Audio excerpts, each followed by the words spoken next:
rin.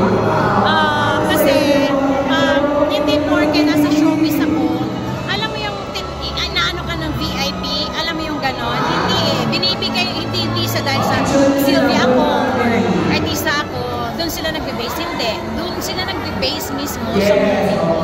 So yes, kahit ako nahihigpitan, pwedeng hindi rin, pero so far naman sa amin, okay naman yung binibigay nilang rating sa akin.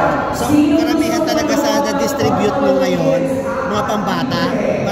After TOPA, Regional Film Festival, 18 or 16, kaya naman rated PG. Tapos yung susunod naman, I'm sure rated PG din yun. Kasi maganda yung mga dinidistribute ng Nathan. Kasi ngayon, andun kami sa may advocacy ang Nathan Studios na pag nagpapalabas talagang may aral na makukuha. Like ito, Buffalo Kids, special naman to, special child naman to, tapos mga bata, mga orphans, alam mo yung ganon. Sa susunod naman, mga nanay, mga lola, yung ganon. Iba-iba yung genre. Actually, meron din kaming horror. So parang mas safe na this time, no?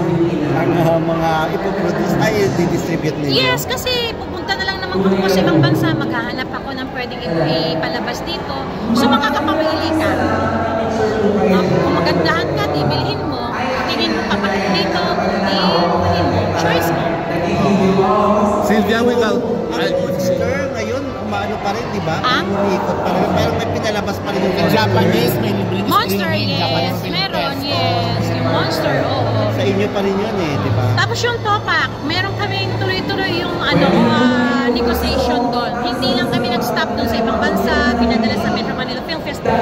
Meron pa, merong mga kumukuha. So, yes. Ano balita nyo sa MIFF?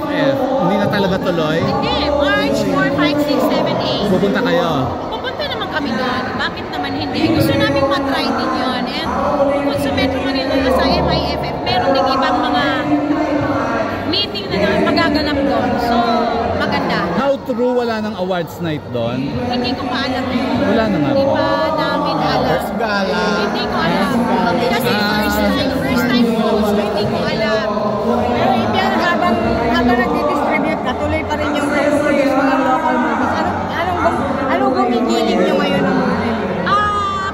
Gigiling na ang Nathan Studios ulit pag Metro Manila Film Festival. So kung noon Topak or 18 or 16 kami, kasi actually ang Topak is intended yung abroad. Sinama lang namin dito sa Metro Manila Film Festival, sinubukan namin, tinry, and ang dami namin learnings, ang dami namin natutunan dito sa Metro Manila Film Festival na yun. Tapos ngayon, syempre, hindi naman pwede sa isang laban lang, susuko ka. Dapat lumaban na lang lumaban. Para manalo ka, di ba? I mean, para magiging maayos yung pagsali mo sa Metro Manila Film Fest. Tsaka hindi lang yung makapapalabas mo dito. Ang daming learnings doon. So, ma-apply ko ba hindi Metro Manila Film Fest? Ano talagang natutunan yun? Sabihin sa Pagkasta ng FS. Ang dami, ratings, kung sino dapat din yung mga bida, alam mo yung ganon. May mga ganon talaga, pero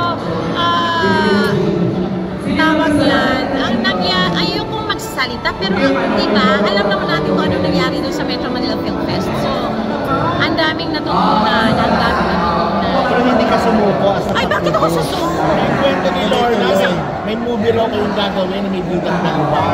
Basta, quiet muna. Yun yung pang Metro Manila Film Fest. Yun yung ginagawa nyo na ngayon. Yun yung ipalalabas namin sa Metro Manila Film Fest. Nag-start na. Kasi hindi naman po kami ng Film Fest, yung huli laban namin, yung Topak, hindi naman kami ma-stop doon eh. Sinubukan, actually, Topak is not for Metro Manila Film Fest talaga. Intended yun na. So, pinalabas lang namin dito. And through Topak, marami kami natutunan. Kompleto na. So, ngayon, natutunan namin is, ang ano talaga, film festival, ang tanggap pa rin talaga yung pambata. Yung mga, ganito, Buffalo Kids, pero hindi naman natin ito pwedeng ilaban, di ba? Speaking of ito, Buffalo Kids, without spoiler, bakit nyo yan binili at ipinalabas dito? Ano nakita mo sa movie? Paano hindi ma-spoil?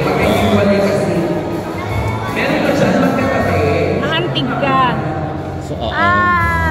Hindi pwedeng hindi mas part pag nagsalita ako eh. Basta mamaya malalaman nyo bakit namin kinuha ang Buffalo Kids at bakit ko sinasabi na parte na to ng advokasya ng Nathan Studios. Gusto lang namin, we want to be different. So may puso talaga tong Yun lang, pag sinabing Nathan Studios ay kakaiba. Alam mo yun? Kakaiba. Basta, panoorin nyo, ito na yung umpisa ng solo na pag-distribute ng Nathan Studios. Kasi yung una namin, yung Monsters, yung Boy Killsword, meron kami partners noon.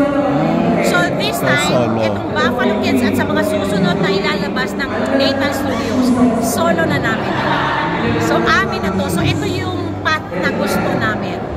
Na bilhin ng mga movies abroad. At ayaw namin mag-stick sa, let's say, family drama lang, o ano lang, gusto namin lahat. Siguro, lahat na dyan. Manunod pa rito mamaya ang mga pang-ako. Hindi pwede.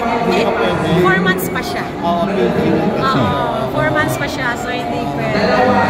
Ang pwede ng ano na ano, kasi parang pagkita yun yung open na ni Sanjo at saka ni Rhea yung baby nila. Hindi pa naman nila ino-open talaga yung pero yung name, nilabas na nila. Pero yung picture mismo na baby yung hindi pa. Ayaw pa ni Rhea. Bahala sila, pareho sila. Sa kanila, nire-respeto ko yun. Pwede na yun ang clue, sino kamukha?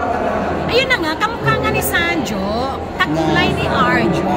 Yung face ngayon nagiging Rhea, pero yung mata, for me yung ilong, yung lips kay Sanjo talaga eh.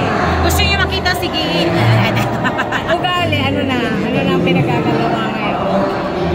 Mas makalolo. Wala pa kasi busy kami ni Art. Actually, hindi namin nakakita palagi yung bata dahil busy kami. Pumupunta, like ito, after ngayon Sunday, pupuntahan lang namin. Pero pinapabayaan namin si Sanjo at si Rhea mag-alaga sa baby nila. Basta isa lang sinasabi ko, pag naglakad yan at marunong na yan, akin na yan. Ako na mag-i-spoil yan. Ngayon, hindi, bahala mo na sila. Pero yung mas focus naman as producer, may mga tinatanggap ka bang projects? Depende. Oo naman, meron. Like yung pag Metro Manila Film Fest namin, amin kasi yun. Pero merong mga offers naman. Series? Meron series. Kaso nga lang, yung series naman, mag-start na, kampanya naman ni Arjo. So, nandun ako, campaign kami hanggang May eh. So, hindi talaga pwede. After nun, merong mga offers. Actually, merong iba-ibang station offer. So, masaya ako. Kaso nga lang yung kampanya. Tapos, yung ano ba yan, yung isa ding movie, may dalawang movie ko, 2 movies pumasok, hindi ko rin matanggap. Yung schedule, pero after election, pwede na ako. Kinuha ka rin ba ng GMA? Na mag-soap? Meron naman. Talaga? Meron naman. Oo, meron naman offer. Meron naman offer. Tsaka na, bakit naman hindi naman, diba? Pero right now kasi, sa ABS talaga, may mga shows ako. Diba? Oo, kasi sila yung nag-build up talaga sa akin. Sila talaga yung nandyan. Alam mo yun. So, priority ko sila. Ngayon, pag Miss Heaven, later on, sige, why not? Diba? Bakit naman yung baby? Yung darating ba ang araw na magpuproduce ang